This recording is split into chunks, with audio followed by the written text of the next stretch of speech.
Morning, everybody. How you doing? Welcome back to the Spurs Talk Show. I am Sean Butler. Bugsy Malone is just down there doing the things that she loves to do, chasing squirrels and all that. I hope you are chasing your own metaphorical squirrels in life, guys. Keeping yourselves out of trouble at the same time. Do me a favour, if you enjoyed the video, please hit the like button for me on it. It really helps the channel out. Hit the subscribe button as well, if you haven't already, and even if you have, double check you still are. Hashtag YouTube shenanigans, they are afoot. Hit the notification bell and drop a comment. Let me know your thoughts on today's topics. We've got some transfer news, views and clues for you. It is Friday, it's a beautiful day. Happy Friday to you. Big weekend of football coming up for Tottenham Hotspur. In fact, for most of the top half of the table, some really interesting games. Guys, let's get straight into the nitty gritty. We've got the Football Insider exclusive, more exclusive than Bugsy Malone's OnlyFans account. And they've come out with one day before yesterday saying that Fabio Paratici is spearheading Tottenham's search for a new striker this summer. That the tables have turned and we're moving. It's the first time for a while we've heard about strikers. We've been talking a lot on this channel about the various wingers that we've been linked with.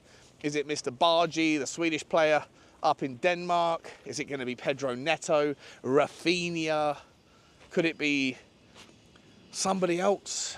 Nico Williams from Bilbao, that name's popped up. And listen, I like all of those names for different reasons, at different prices, the different valuations, and the metrics make sense to me. Let me know who your priority would be. Listen, when you hear Nico Williams, it's an old link that got resurfaced a couple of days ago, and it's one that gets you makes you sit up straight and think, he's what you need. He's exactly what the sort of player that you need. A young player with brilliant tenacity, work rate, and trickery, technique of the highest quality, and can put the ball where it needs to be when he's crossing it with both feet. Also can pop up with a goal or two. And I think his contract, even though he signed a new contract, I believe in December, I think there is a release clause that can be triggered in the summer. And according to some, Tottenham Hotspur are at top of the list. And I think that a winger is absolutely vital this year, which brings you to the question of, well, if you need a winger that's going to cost you 30, 40 million of that calibre, or you want a Pedro Neto that's going to cost you maybe 60, 70, depending on where Wolves are at with their FFP and their figures, it's unclear. It's difficult to kind of get the insights. There's not enough insights. The top level numbers look like there could be an issues, but they're saying that they're not. Same with Aston Villa. Their figures came out this week. Again, the top level numbers look really bad, but the message from the club is that they're working within the rules of FFP and PSR, so we will see. But of course, you turn your mind back to January. Unai Emery said Aston Villa need to sell before they can buy, similar to Newcastle United. And so you look at Aston Villa and you look at Newcastle and you look at players like Isaac or look at players like Diaby or Bailey, and you think, wouldn't mind one of them, wouldn't mind. But how much money do Tottenham have? And if Tottenham have a lot of money, and when you see things like raising of ticket prices, you expect the answer to be somewhere that's not too disappointing, and you expect the narrative to be that we can support the team's ambitions this summer. Me personally, I think we need a 6. I think there's also, suggestions we're going to look for a left back, even though I would have thought Serge Reguilon could have been the guy. For me personally, I think he would have, if he was happy to have played rotation with Destiny Udogie, and had he kept his mouth shut, then I think you could have had the solution to your troubles there, given the fact that Ryan Sessegnon just isn't reliable. And Ben Davies could be seen as a utility player, or maybe they can look to sunset his career at Tottenham Hotspur in the summer as well. But because of Serge Reguilon's, kind of back chat, should we call it, or his voicing of his opinions and disapproval of decisions around his Tottenham place, I think that ship has sailed. So you're going to need some budget maybe for a left-back spot. We probably need a kind of reserve goalkeeper to come in and be a reassuring understudy to Vicario. There's an argument you could look for a right winger. There's certainly an argument for a number 6, a monster 6. We've been talking about it all year on this channel. I don't think we have the specificities that we need. What about Conor Gallagher? Is that still on? It probably is. It's probably real. There's too much noise about it for it not to have legitimacy. And how will Chelsea's finances and how much time do Chelsea really have, given the Euros are coming up right at the end of the season, and Conor Gallagher is going to be a likely participant in that? How much time do Tottenham and Chelsea really have to negotiate fair value? So what does that look like? In any event, you're left with a conversation before you even get to a striker, where Tottenham may have eyes on certainly very expensive prizes. Then there's the other conversation that we have to figure out. Timo Werner lots of noise about Tottenham are looking set to confirm that signing for £15 million. Now, on the one hand, again, trying to give both sides of the conversation, you can sit there and say, well, if money is limited or if money is tighter, if there's not like the ability, the access to hundreds of millions of pounds, then you look at a player like Timo Werner, who is a great squad addition, certainly someone that adds value, especially a confident version of himself, and at £15 million, surely he's value for money, especially if you can negotiate a better salary situation for him than what he's currently getting from Leipzig.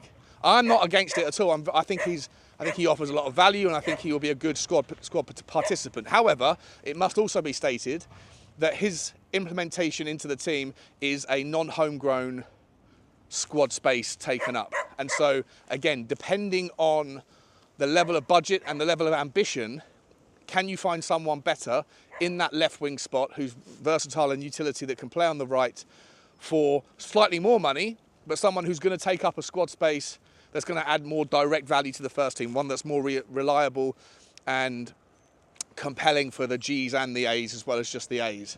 And I think the answer to that is yes. When you look at people like Nico Williams, when you look at maybe the Antonio Noosas, even though I don't think they would necessarily count as a non-homegrown player just yet. But you take the point. You have to consider not just the value for the money in the transfer, but the opportunity cost. The opportunity cost of letting him take up a squad space. And if Tottenham have all the money in the world and have the opportunity to lean into clubs that don't and that run the risk of falling foul of FFP, then I would still lean into the idea that Tottenham will sign Timo Werner, but you get my point. It's a conversation. Anyway, all of that stuff to one side. You're looking at maybe a £50 million winger, a £60 million winger in a Neto or whoever else. Maybe another young winger to come in, like a Bargi, like a Noosa, like a Williams. However much that's going to cost, £30 million. You're looking at a number 6. You're looking at a left back. You're looking at a replacement goalie. The budget starts to add up quite significantly. And then Football Insider comes out, guys, with their exclusive that Tottenham and Fabio Paratici are spearheading. He is spearheading the search for Tottenham's strike target. And when you know it's Paratici, if it's true that it's Paratici, and again, Football Insider and the word exclusive go hand in hand, but how exclusive are they? Whatever, sources close to the club means not very much. But for the purposes of the argument, if it's Paratici and it's not Rob McKenzie and it's not Johan Langer and it's not Scott Munn and it's none of the other guys, if it's Paratici that's doing it, then what does that tell you? It probably tells you that we're either going to be looking in Italy, but it at least tells you that we're not necessarily looking for youth. We're not necessarily looking for someone who's got all the bags of potential in the world, but he's not one for the here and now. He's one for the maybe now, but probably the future. If it was Langer that was searching for it, then I think you'd maybe think we're going in a maybe a pan-European situation, but we're looking for youth and prospects. And who was it that Football Insider suggested was our number one target?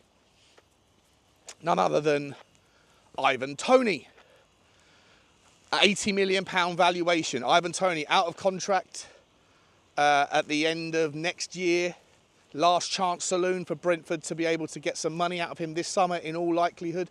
They're going to try to get the guy to sign a new contract. Does he want to? Does he see the future at Thomas Frank? Probably not. I think it's clear from his words, if you are to take him at his word, that he respects Brentford and appreciates them standing by him through his troubles, but that he really is all about himself. The ego has landed with Ivan Toney. You know he's been twerking for Arsenal.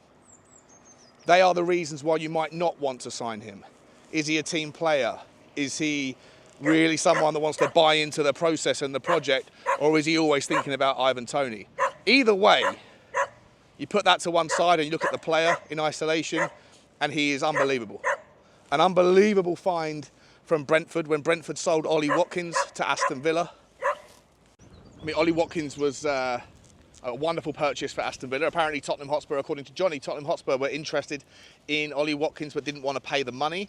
We've heard that one before, haven't we? He goes to Villa doing unbelievable things. Will Tottenham maybe look at that? I don't know if Tottenham would really be able to prize Ollie Watkins from Aston Villa because of our relative proximity as a competitive threat, unless we were to pay over the top. However, Aston Villa might find themselves in a financial pickle. As we've already said, though, the current noise out of the club is that there's no concerns there. However, It wasn't long ago Unai Emery said that there was a there. So it will be interesting. But Ivan Toney, he's twerked for Arsenal.